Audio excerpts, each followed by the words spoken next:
third unit of the macroeconomics. Just understand that it is all based upon your understanding of the first unit, that is the national income. This whole topic is all about finding the equilibrium of an economy.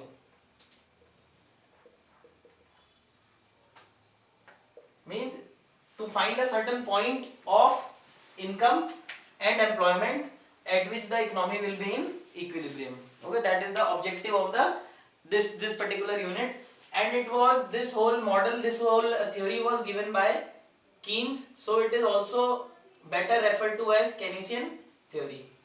In some of the books you will find this as chapter name, in some of the books you will find this as chapter name.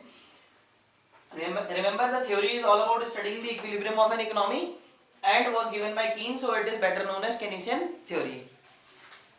As we said that it is about equilibrium of an economy, we have already done that what equilibrium of a market means in microeconomics. We say that a market is in equilibrium when the demand is equal to supply, or the number of buyers is equal to the number of sellers. So when we have to study the equilibrium of the whole economy, then we have to take the total demand of the whole economy. Logic remains the same. Here instead of demand we have the total demand, and instead of demand we have the total supply.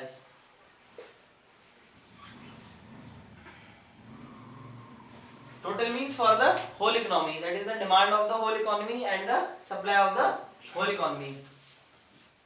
Better known as aggregate demand.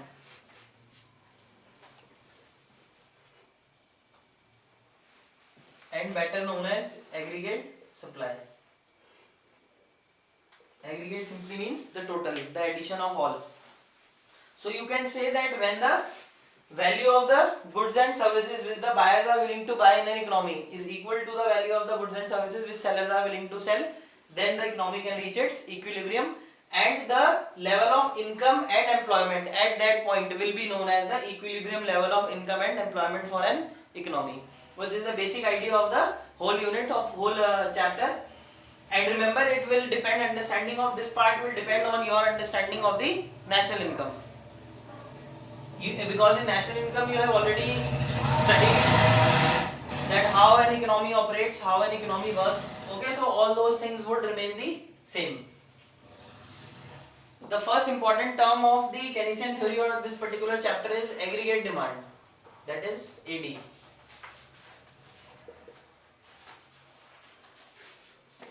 Abbreviated as AD and referred to as the total demand of the economy. See, when we are saying the total demand of an economy, then I cannot talk in terms of the product. For example, say about this marker. I say that these many markers were sold in the economy. So say 10,000 markers. Then say the softboard. Say 5,000 softboard were sold. Similarly, say any other commodity like your pens, notebooks, garments, clothes, automobiles, anything. Then I have different numbers for different products. So what I simply do is aggregate demand, I calculate in terms of the money. What I do is I take the monetary value of all the goods. Say for example, as we said, say 10,000 markers were produced. Price of the marker is 5, so 5,000. Say 5,000 softboards were produced. Price is say rupees 100, so 50,000 for this. Similarly for all the commodities, and then I add all these values.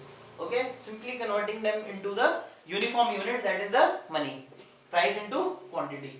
So actually when you define aggregate demand, how you can define it?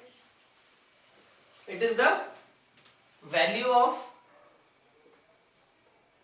the final goods and services. Simple to understand. Money value means the money value of the final goods, means goods which have been purchased with the purpose of consumption. They are not intermediate goods, which the buyers, or you can add which all the buyers are willing to buy in a given year. Okay, the value of the final goods and services which all the buyers of an economy are willing to buy in a given year. This is aggregate demand. It is always measured yearly. Then just remember, next thing that we have to study is the components of aggregate demand. Again, it will be based on the study of the national income. Components of AD. Remember the 4-sector model: household, firm, government and ROW, rest of the world. So AD would be what? The value of the final goods and services which household is willing to buy, plus the value of the goods which firm is willing to buy, plus government and plus ROW. That will be the total demand for the economy. The first component of AD is C. C represents the household final consumption.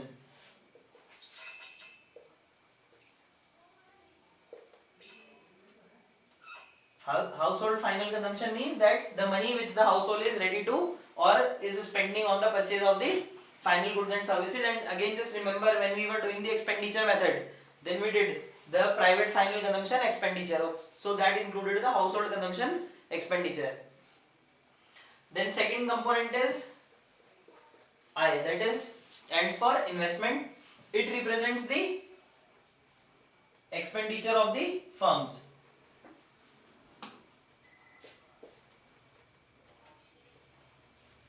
Again, just recall that the firms do their expenditure in form of investment. The second component of the expenditure method, that is GDCF. There also I told you that whatever money the firm will spend in the final goods and services, they all will be investment, because their purpose for earning, their purpose is to earn something in future.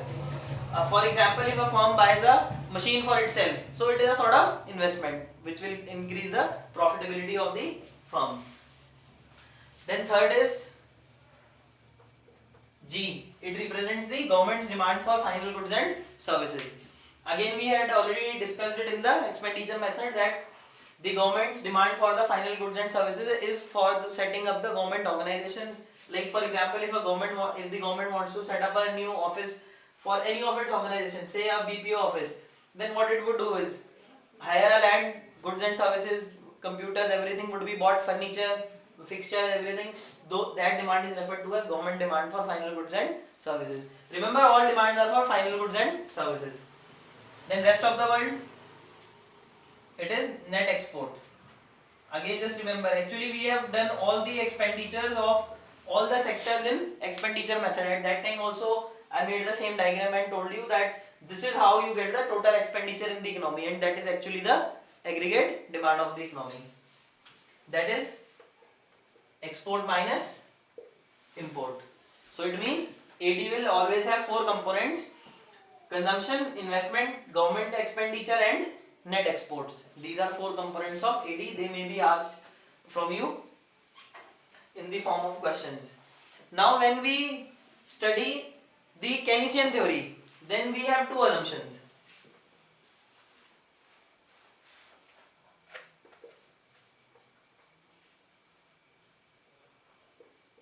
Means when Keynes framed this particular model, then he took 2 assumptions. Assumptions you already know, these are the certain situations under which the particular law will be applicable. The first assumption was, or rather the first assumption is that it is a closed economy.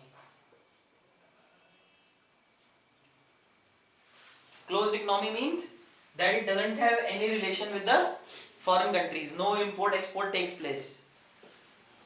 And second assumption is a laissez-faire economy. Laissez-faire again is a term which simply means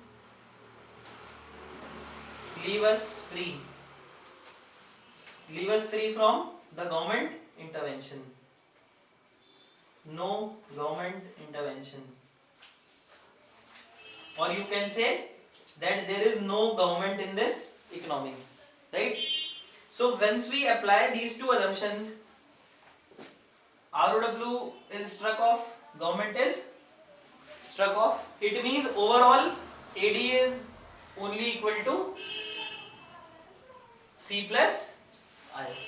After applying the two assumptions, AD is equal to C plus I. It means there are only two components, or you can say it is simply a two-sector model which has only household and firm. There is neither government nor there is any trading with the rest of the world. Okay, so practically you should know that AD will be equal to all these four, right? But under the Keynesian theory, due to these two assumptions, AD is equal to C plus I, that is consumption plus investment. So do not get confused in these terms.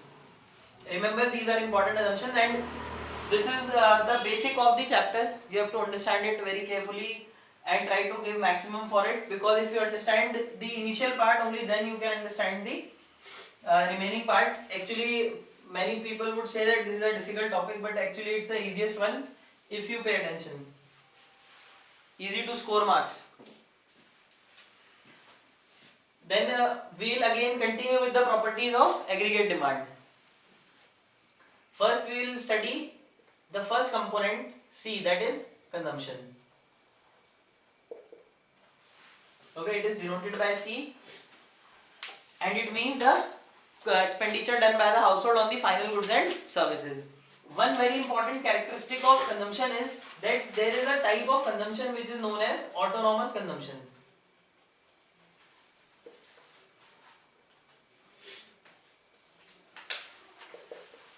Okay, autonomous consumption is a term used for the consumption which occurs even when income is zero. It occurs even if income is zero. Remember, Y will denote income in macroeconomics. National income is denoted by Y, and I will always denote investment. I will not denote income. See how it takes place. It is actually the value of the minimum goods or services required for survival. It is the expenditure needed for survival of a human being. You can simply imagine a madman who doesn't even know that what is money, right? Mentally unsound, but he will also eat certain amount of food in it. So you can imagine that even if a person doesn't know what is money, then also he will have certain amount of food, he will consume something, if it is cold, something he will wear, something he will use for sleeping. So those are the minimum consumption required for survival. You can simply also take your example. You are not earning anything, right? But maybe say parents are spending say 15,000 per month on you.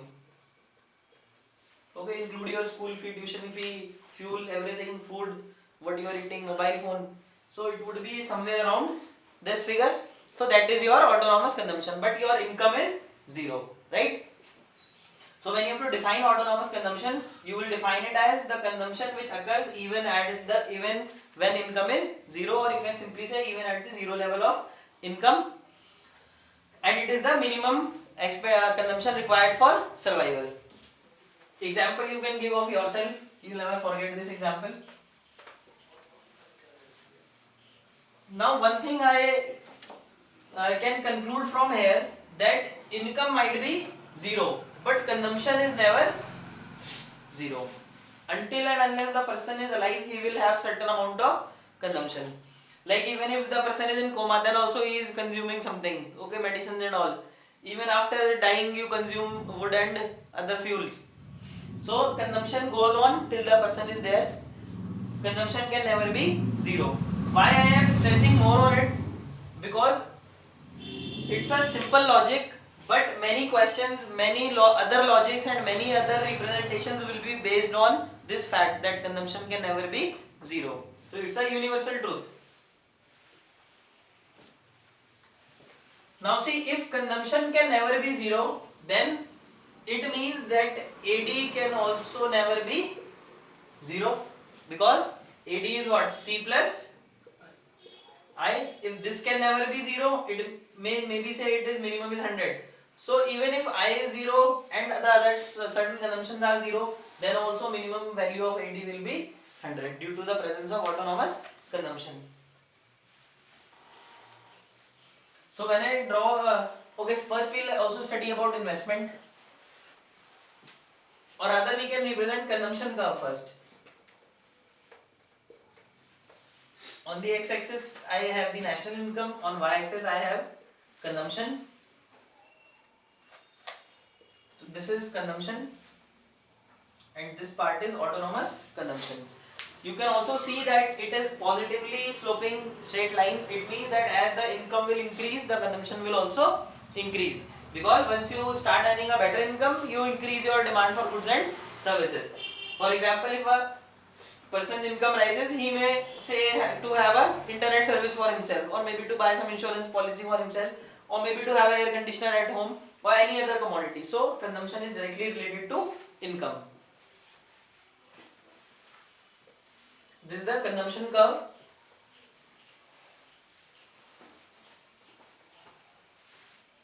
Next we will talk about investment.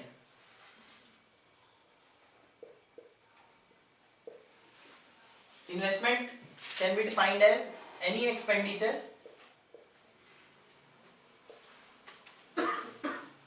on the assets which increase the profitability in future. Means the purpose of doing this expenditure or purpose of spending the money for such particular activity was to increase the profit earning ability in near future, and it is done by the firms. Like, take an example. Suppose a firm has two machines A and B. A worth rupees say 5 lakh, B worth rupees say 4 lakh, and together in a day they can produce 100 units of the commodity.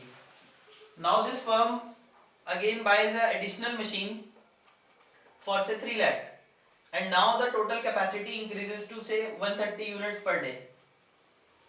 Okay, so this extra money which he has invested into the capital, if you are aware already, investment is the capital in the business.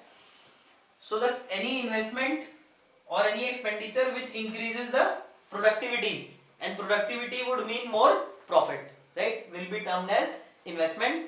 And here we assume that investment is done only by the firm. Practically household can also invest money. Okay, you can invest your money into mutual funds, or you can give it to some other person as a loan and you can earn interest.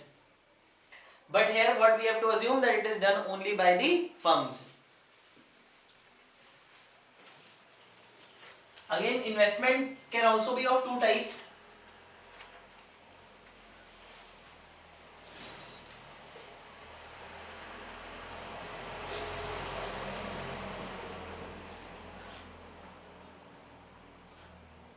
Autonomous investment and induced investment. Actually, again, this autonomous word means the same as it meant for autonomous consumption. It is the investment which is not related to income.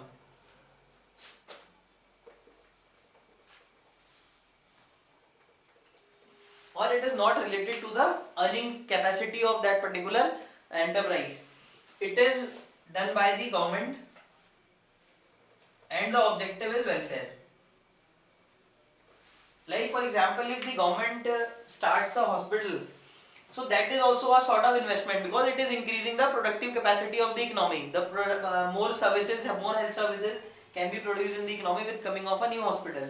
But this particular investment is not guided with the motive of profit. Its sole objective is to do the welfare. Like, you see, the prices are less, and even in many countries you will find that the government hospitals are absolutely free of cost, and their status and their level is also very high. So autonomous investment, whenever you have to define that it is the investment which is not related to the income and is done by the government with the objective of welfare. While when you talk about the induced investment, its sole purpose is for profit motive, for earning in future, and it is directly related to income.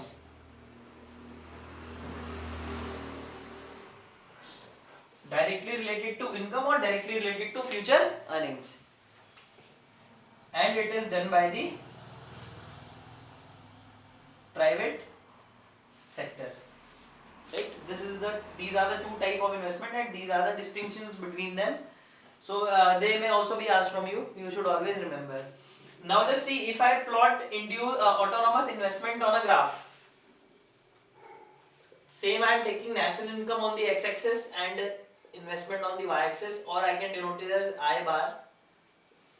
This will be autonomous investment. Maybe the income is 0, maybe the income is 100, maybe the income is 10,000. The investment remains the same. While for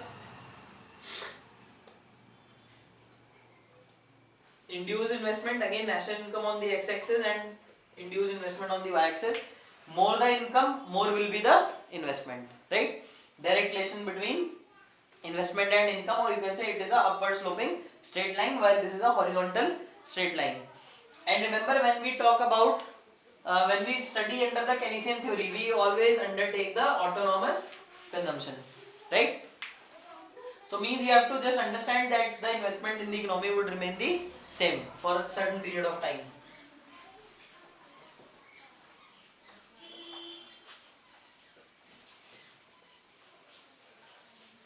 Okay, so after understanding the investment and consumption, that is the components of AD, now we can even plot the AD curve on a graph.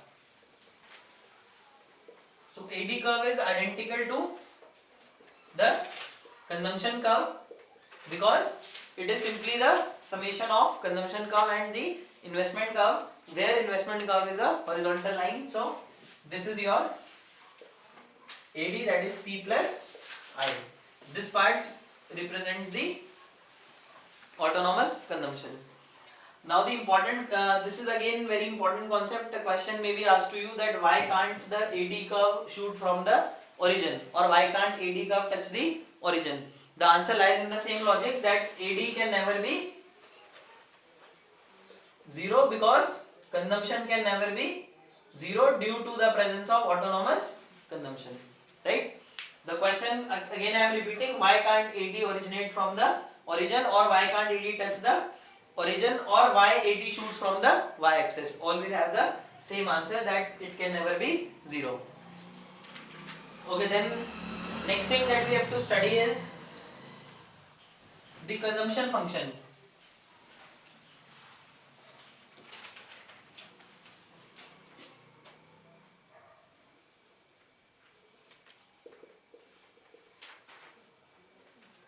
As we have already studied that function is any functional relationship between a particular variable and the factors affecting it. So similarly, consumption function is also a functional relationship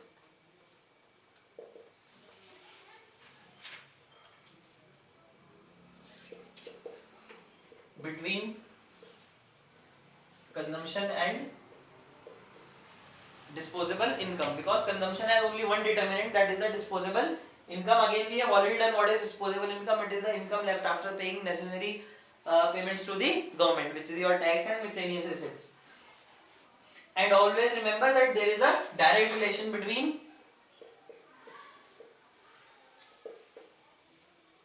consumption and disposable income. Means more the disposable income, more will be the consumption, and less the disposable income, less will be the consumption. Because for consumption you need to buy goods and services, and you can buy only when you have money. That is your income. Then if you talk about the equation of consumption function,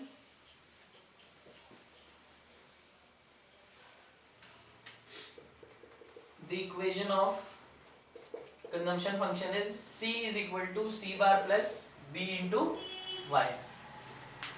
That is total consumption is equal to autonomous consumption plus B multiplied by national income. I will talk about it, what this B stands for and what it means. First you just for the present time you just understand that C is equal to C bar plus B into Y, where C bar is autonomous consumption,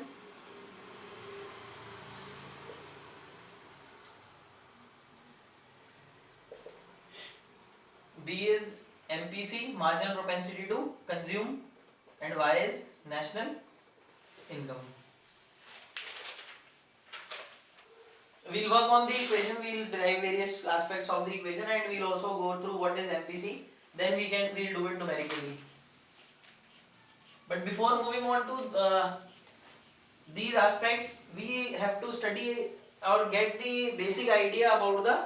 After understanding the components of aggregate demand, now we have to understand the second important aspect, or you can say second important concept of this chapter, that is AS, or the aggregate supply. Again it is the money value, or you can simply define it as the value of final goods and services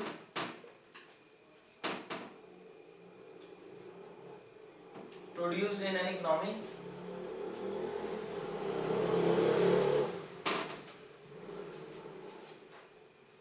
in an year. Or you can also say the value of the final goods and services which the sellers are willing to sell in an economy. As we said, aggregate demand is what buyers are willing to buy, or we can simply call it as the total production of the economy, how much production has taken place in the economy.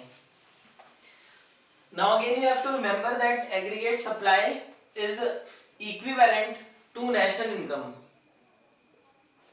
It means Y is equal to AS. Why I am calling it as that it is equal to the national income, you can simply understand, just remember the meaning of national income from the chapter of national income.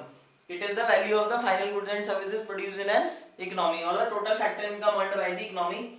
That's why we say that aggregate supply is equal to national income. We can understand it in a better way because it's an important thing and you have to remember it. And most now again this logic is simple, but many other things will be based on this particular logic. Just look at this two sector model, because we are having only two sector model, two sector economy in the Keynesian theory. Okay, this is how it works. They give the factor services to the firms, firms give them the factor income, then firms provide goods and services, and in exchange they take the consumption expenditure, right? So now just see that the total value of the goods and services which are being offered for sale in the economy is equal to the sum of the factor incomes, right? Or you can simply understand that there were four factor incomes: rent, wages, salary, interest, and profit being generated from the four factors of production. So when I add them, they give me the national income, that is this. And you see the same amount of money which is going from the firm to the household in the form of factor income is coming back to the firms in the form of consumption expenditure. Or you can say that the value of all these four things will be equal. Say this is 10,000, this is also 10,000, this is also 10,000, and this is also 10,000. All will be equal. Again, it is an important question also. You can be asked to justify that aggregate supply is equal to national income, or the sum of factor incomes is equal to the value of goods and services, or the sum of factor incomes is equal to the consumption expenditure. So in that case you will take the help of the two sector model and you will explain your concept like this only, right? You have to mention all these things. Okay, so now you must have understood that why I am calling aggregate supply as equal to the national income.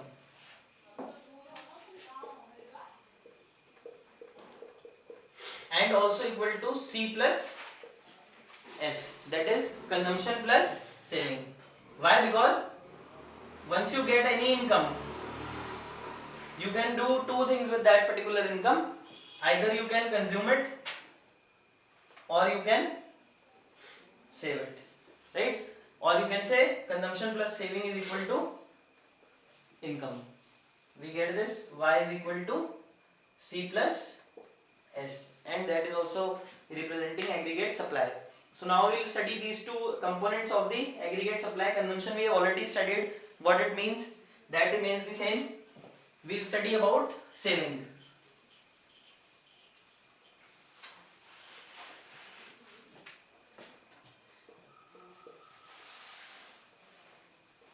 When we have to define saving, then saving can be defined as the part of income which is not consumed in the time period when it is generated. Like for example, say in 1 month you want to say, or as we are talking everything yearly, suppose we take it yearly only, suppose in an year you want say 5 lakh rupees and you spent 4 lakh 50,000 on consumption. So what part you have not used, that is 50,000, right? And this will be called as the saving for this particular year. It may be used in some other time period, but it has not been consumed in the time period when it has been generated. This is the definition of saving. And again, you can simply understand that saving will be equal to your income minus consumption. Then just remember, we have said that income may be 0, but consumption can never be 0 due to the presence of autonomous consumption. Now just see, suppose the value of autonomous consumption is say rupees 100. There is a person whose income is 0. What will be his consumption? That will be equal to the autonomous consumption, that is rupees 100. Now according to our equation, y is equal to c plus s, we can have s is equal to y minus c. So in this case, s will be equal to 0 minus 100, that will be minus 100. It means that saving will always start from negative. Okay, whenever the, suppose you take your example, your income is 0, but this, as we talked, that maybe parents are spending 15,000 on you per month, so it would mean that your saving is actually minus 15,000. It means whenever your consumption is more than income, then saving will be negative. That you have to remember, because simply of this equation. And at point where income is equal to 0, saving will be negative, equivalent to consumption, autonomous consumption. So when I draw the saving graph, I have to keep all these things in mind, the behavior of the saving curve.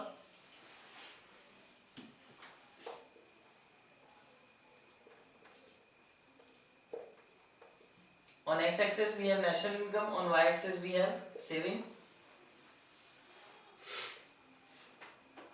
So this is the saving curve. This portion will represent autonomous consumption. When income is 0, value of saving is minus consumption expenditure, or the value of consumption expenditure in negative. And as the income of a person will rise, the saving will also rise. So it is a positively sloped straight line.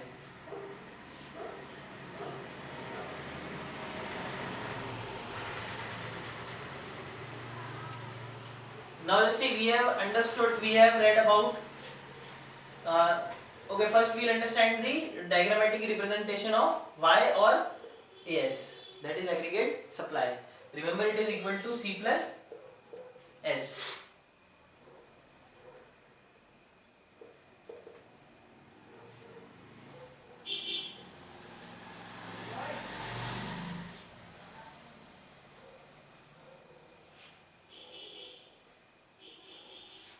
Again, just see, I have the national income on x-axis, while consumption and saving on the y-axis. AS is equal to C plus S. Again, it is a positively sloping straight line, but this angle of 45 degrees, it has certain importance here. Okay, or you can say there is a reason behind this angle being 45 degrees. It simply means that suppose you have any point A on the saving curve or the AS curve, the distance between point A and y-axis and the distance between point A and the x-axis would be equal. Suppose this is 3 centimeters, this will also be equal to 3 centimeters. It simply is related to congruency, but we do not have to understand in detail. The simple meaning of this particular concept is that your income can either be consumed or saved.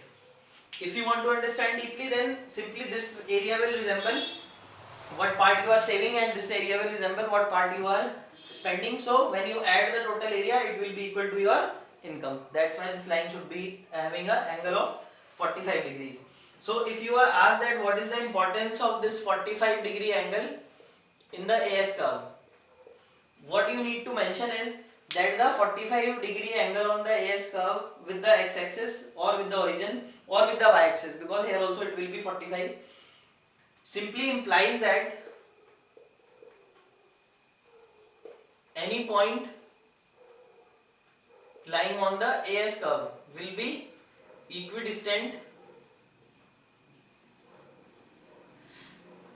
from the x-axis as well as from the y-axis, which implies that, or which means that income can either be consumed or saved, or you can also say which ensures that this equation y is equal to c plus s is satisfied. That is, income is always equal to sum of consumption and savings. So this is these are the important things that what you have to remember from the AS curve and its characteristics. Okay, now we will talk about the break-even point.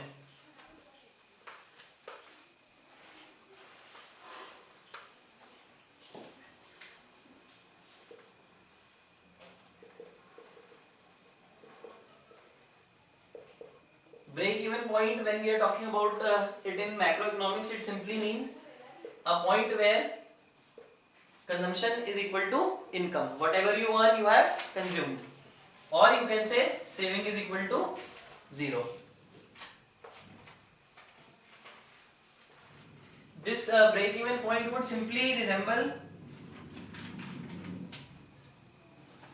that whatever income is being earned by the household, that is being consumed by them. Okay, they are not keeping anything, or it ensures that there is no leakage or injection in the circular flow.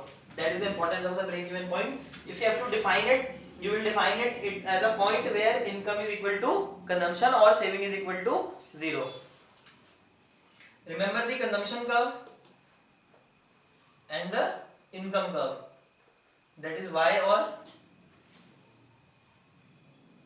AS equals to C plus S, and here we have only the consumption, means it is not the aggregate demand, it is only consumption. This will be your break even. So this point will be your break even point where y is equal to C or S is equal to 0, right? For all this proportion, remember this resembles autonomous consumption. Till this point, starting from here, your saving will be negative, or we also say that saving will be less than 0. For all these points after the break even point, your saving will be positive, or you can say saving will be more than 0, right? You can simply understand here consumption is above income or it is more than income, so in that case savings always are negative. At this point both are equal, so saving is equal to 0, and at this point income is more than consumption, so saving will be more than 0, or you can simply say saving will be positive. So this is another important concept which you have to remember, and you also have to remember that practically its importance is that there is no leakage and there is no injection in the economy. Circular flow is working on smoothly. Okay, so next thing that we have to study about is another important part of the chapter, that is the propensities. Propensity or probability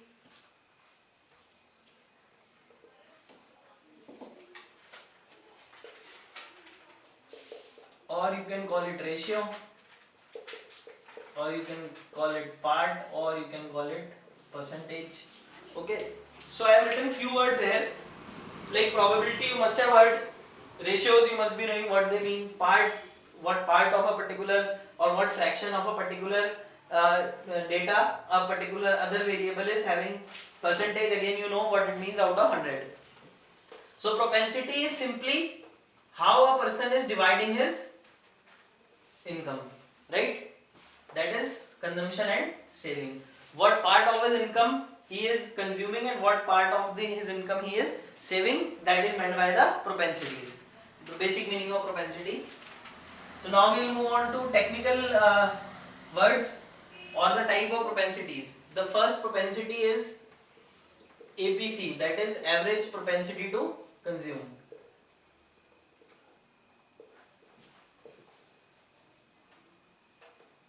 It is simply the ratio of national income and consumption, or you can say it is equal to C upon Y, right? Or and you define it as it is a ratio of consumption to national income, or it is a ratio between national income and consumption is equal to C upon Y. Suppose say income of a person is rupees 100 and he is consuming say 80 rupees, means he is purchasing goods and services worth rupees 80. So his APC will be 80 upon 100, or you can say it as 80%, or you can say it as 0.8. All would mean the same. This is the basic meaning of APC. Then second propensity that we have to study is, that is APS, or average propensity to save. Again, it is defined as the ratio between national income and saving, or you can say S upon Y. What part of the income the person is saving? Taking the same example, suppose income of a person is 100, his consumption is was 80, then his saving is equal to rupees 20. How I calculated saving? That is income minus consumption. We have already done. S is equal to Y minus C. So his APS would be 20 upon 100, or you can call it as 20%, or you can call it as 0.2, right? The basic meaning of APC and APS, or you can say these two average propensities are simply resembling how a person is dividing his income, or the ratio between income and consumption and income and saving. Next we have to study the features of APC and APS before moving on to the further discussion of the propensities, because their features are also very important. True false are framed from here. So first we will study the features of APC. The first and most important feature of APC is that APC can never be 0. Why it can't be 0? Because consumption can never be 0 due to the presence of autonomous consumption. Okay, so you may be asked in form of true and false that what is the minimum value of APC. So APC doesn't have any minimum value, but its value is always above 0. Maybe it is 0.1 or 0.001 or so on, but can never be 0. Or second point of asking may be that can APC be 0, true or false? So you will always remember that APC is never 0, and you will mention that because consumption can never be 0 due to the presence of autonomous consumption. Second is APC can be more than 1. APC can be more than 1 in a case where consumption is more than income. Suppose income of a person is say 50,000 per month and he buys a car of 5 lakh.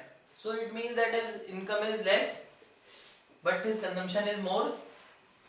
That is in case of the credit purchases. If you are buying anything on credit, in that case your APC will be more than 1 and APS will become negative.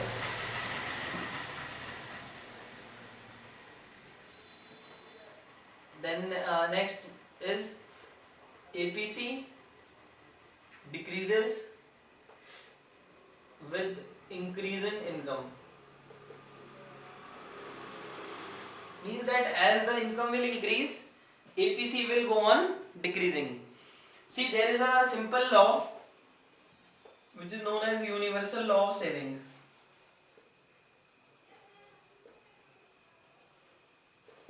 Which simply states that as the income of a person will increase, then his you can say he will try to save some part of the increased income. Let's suppose income of a person was 10,000 and he was say consuming 9,000. Now income rises to say 12,000. Okay, so already he thinks that I was doing my expenditure, or I was able to fulfill my needs in rupees 9,000. So maybe some of the comforts he takes and he increases the consumption to 10,000. So what he has done, his income increased by 2,000, but he increased the consumption by 1,000, or you can say that he has saved some part of the increased income. This is the universal law of saving. And actually mathematically also, if you do that, when the income will rise, then APC will keep on diminishing, because the people tend to save money whenever there is a rise in income. Right now you are not earning anything, but still you can understand the importance of saving. Simply there is a simple logic why people save. That is to, if there is some requirement in the future, some uncertainty in the future, then they can meet out that uncertainty with the help of saving, or you also save to earn future interest, or you can invest your savings. So you have to remember, in an economy always this will happen: when the income of the people will rise, the saving of the people will also rise, and consumption level will, or you can say total consumption will increase but APC will decrease. So these are three important features of APC which you always have to remember. And true and false can be asked from this particular APC.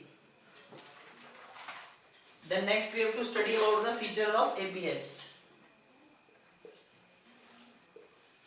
First is that APC can be 0, or it can, APS can be 0 or it can also be negative. When can it be negative? It can be negative when consumption is more than income, or saving is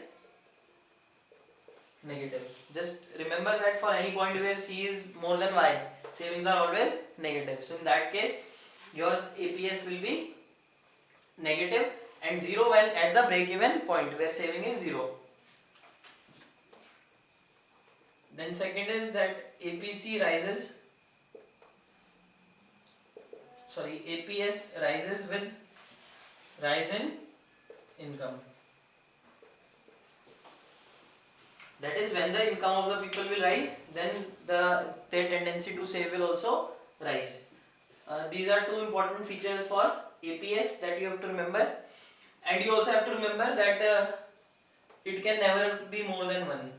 APS can never be more than 1. Actually it can never be 1 also, because you do not save, you cannot make your consumption as 0, you cannot save the whole part of your income.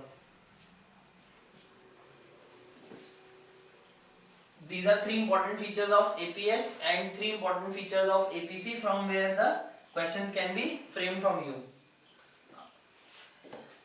Then one more thing you have to remember, that APC plus APS is always equal to 1. This we can prove also. APC is C upon Y, APS is S upon Y. You take Y as LCM, you get C plus S, and we know C plus S is equal to Y, so Y upon Y is equal to 1. Okay, so this important relation also you have to remember, and just understand that if APC will decrease, then APS will keep on increasing, because it both have to be, when you add them it should be equal to 1. And you can also understand that when APC will be more than 1, then APS will be negative. Suppose my APC is say 1.5, then you use this formula, 1.5 plus APS is equal to 1.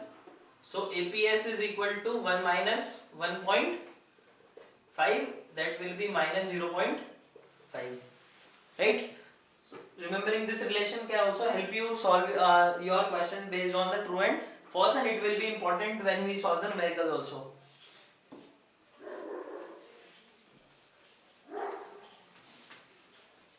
Okay, next is the marginal propensities.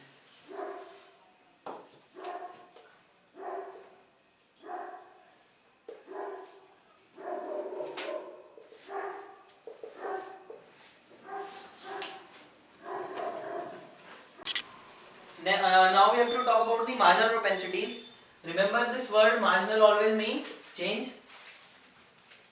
So it represents the ratio of that how a person is using his increased income or the change in his income. That is delta Y. That is divided into delta C and delta S. Again, just recall the same example. We said that a person was earning 10,000 and consuming 9,000. When he started earning 12,000, he started consuming 10,000, right? So here delta C, that is change in consumption, is 1,000, while delta Y, that is change in income, is 2,000. So when you talk about the marginal propensities, you are talking about the ratio of the changes in national income and the change in consumption or the change in saving. It will also be divided into MPC and MPS, like APC and APS. But remember the logic. Here you need the data of at least 2 years, means income also of 2 time periods and consumption and saving also of 2 time periods. Only then marginal propensities can be calculated. So first marginal propensity is MPC, that is marginal propensity to consume.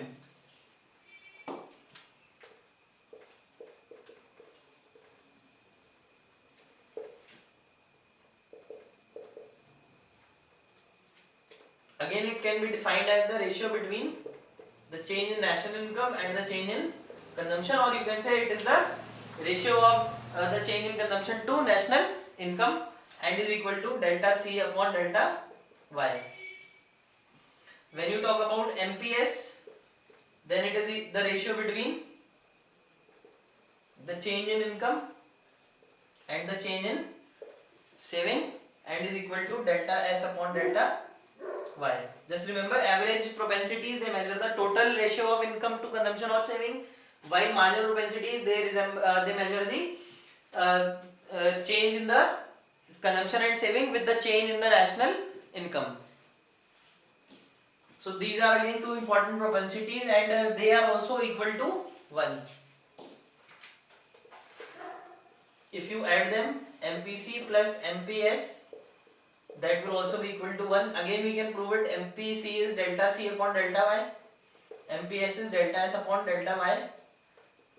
If you take delta Y as LCM, it will be delta C plus delta S, that will be equal to delta Y, because C plus S is equal to Y, and delta Y upon delta Y will give you answer as equal to 1.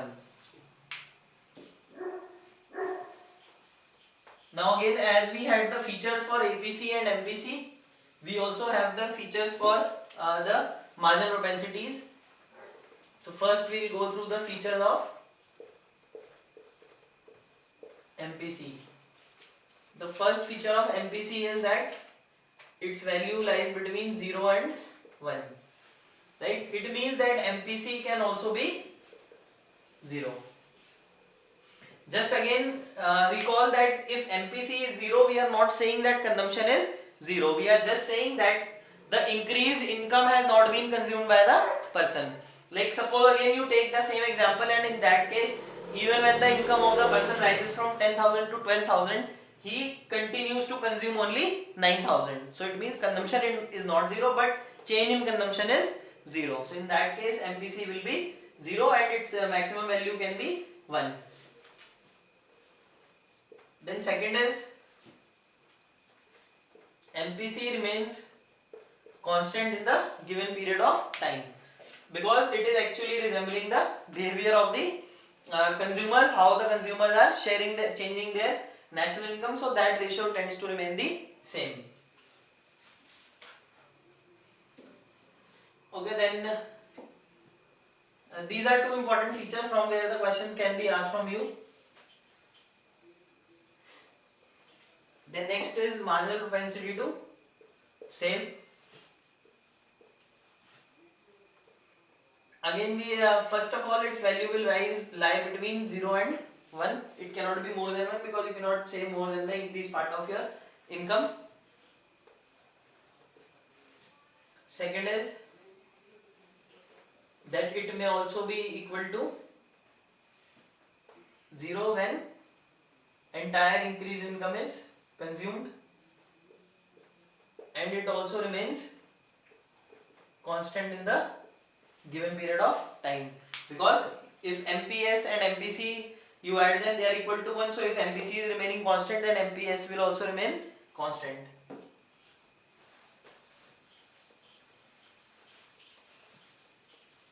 Okay, now just remember that when we were doing consumption function, Then we said that C is equal to C bar plus B into Y, where we called B as MPC. So now you know what MPC is, right?